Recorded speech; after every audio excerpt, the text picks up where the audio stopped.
Oh, what have we here? Looks like a nice little shelter.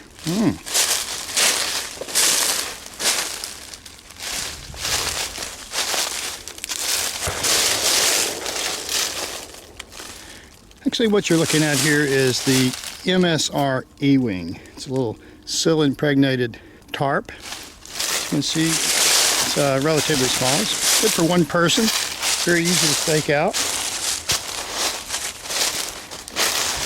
I purchased it to carry when on backpacking trips, and essentially instead of using the little wooden post there, I bought it to use with my trekking posts, which are adjustable, which makes it pretty nice. You know, at night you can lower your trekking post down. Mine will go down to about 12 to 14 inches. It really keeps the wind off of you. Roomy for one person. That little sleeping bag there is roughly about a 6-foot length. And should it rain, you know, you might get a little wind under here, you know, a little spray under here. I always get a little spray under tarps.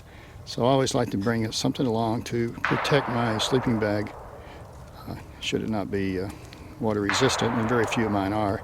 So what's more perfect than the little Black Diamond winter bivy? It's not waterproof, but it's very water resistant, enough to keep spray off of you.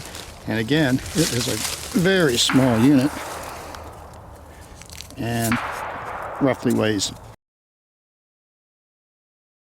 a little heavier, believe it or not, than the tarp. Anyway, little bomb-proof setup. Very nice, very small, and most of all, it's extremely lightweight and very packable.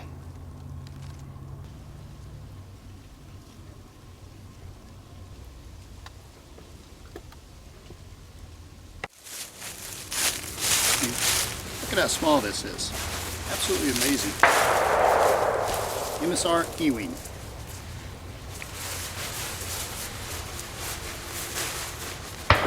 It'd be a miracle if it goes back into the sack.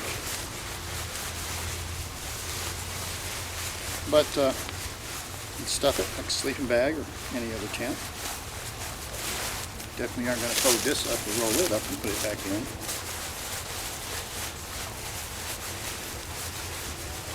I found this material, if you treat it right, holds up very well. My Black Diamond tents, for instance, are single wall sill material. Been carrying them for years. You can see them in videos going back to 2002, 2004. I finally replaced the one that was in those because, I must admit, after all the high winds, single wall, sometimes the winds make it rough on the stitching, which I have. If you realize it, you'll just seam seal over it.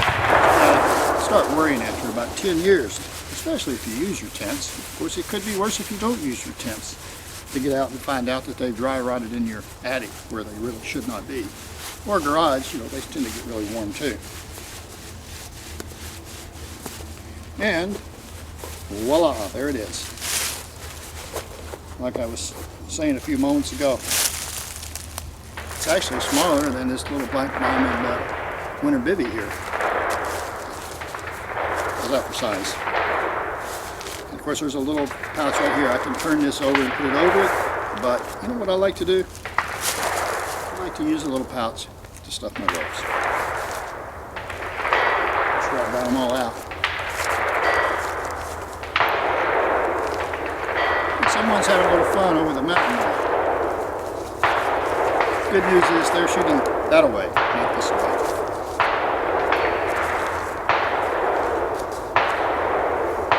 I hope. No, they are.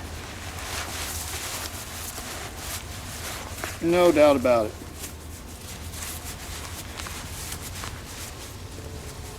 Currently I'm at the compound where the doghouse resides, and there's several campers up there this weekend. They are at a shooting match, actually. I believe it's just a freestyle right now. That's why you hear all the shooting. The match was held this morning. Alright, there you are. Very good protection. Carry a couple of trekking poles. You don't need the sticks that I use to prop up the front. I guess if you're pretty dire situations, you just want to stay dry for the night, you wouldn't even need it. Just drop the front down. I'd stake it all around.